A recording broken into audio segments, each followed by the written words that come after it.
Another cloudy, humid day, and we actually had a few sprinkles around the area because pressures are changing around on us. You can see how the cloud deck has finally dissipated for the afternoon. It'll be out here in the next 4 or 5 days when we'll see showers begin to develop and then roll up into our area. So things will be changing as we get to the weekend. I know a lot of you are going to be traveling or being outdoors. The activity was very light and it pretty much ended, but tonight the big stuff, well, there's one big storm just north of the Beaumont area here, but all the huge storms are rolling now through the Mississippi Valley. They started in Oklahoma, went across Arkansas, and now rolling eastward. It has been what we call a superstorm, a supersession, because it's now 3 days of that same weather system. Notice the humidity that we have, probably in the 60–70%, but just to the north of us, right about here, you can see how humidity drops very low, down to 20%, 15%.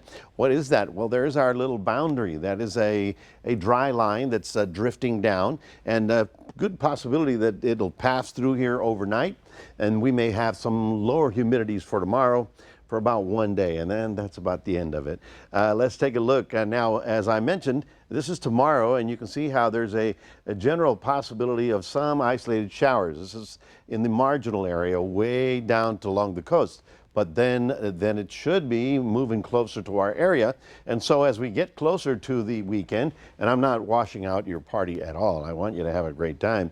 I just want you to know that there will be a couple of little pop-up showers here and there. Here's our dry line. As you can see right here along the coast, we still have the southeast wind, but north of it, you can see how it's a northwest wind bringing in that drier air. Well, some storms have fired in extreme northeast Texas, mostly now moving into Louisiana.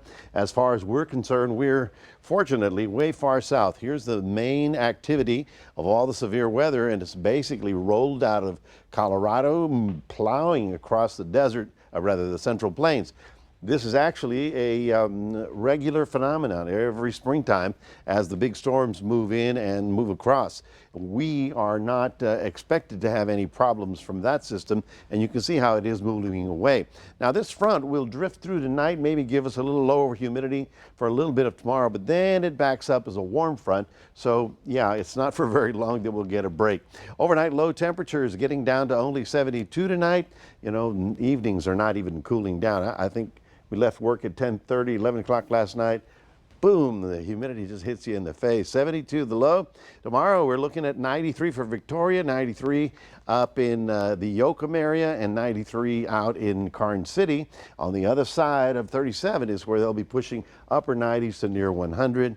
There you see the next couple of days. This is our future tracker. We're going into Wednesday, and we'll go all into Thursday, and here's what I'm talking about.